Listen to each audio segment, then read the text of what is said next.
Le Québec est vraisemblablement en première ligne de l'impact des changements climatiques.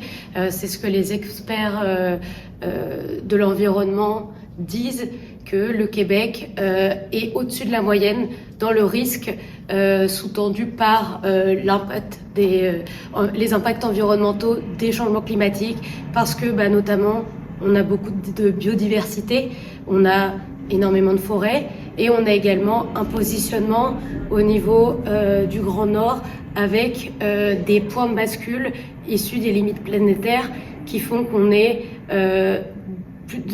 davantage redevable des changements climatiques. Par exemple, si on prend la fonte des neiges, la fonte des glaciers est un point de bascule en termes de limites planétaires, puisque si les glaciers fondent, ça prendra des millions d'années pour les retrouver.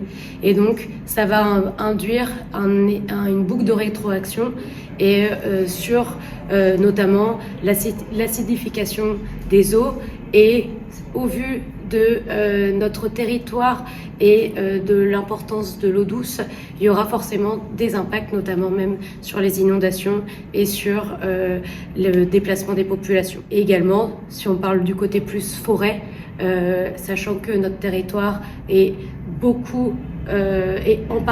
en majeure partie issu de forêts. Les forêts, c'est ce qui capte le carbone.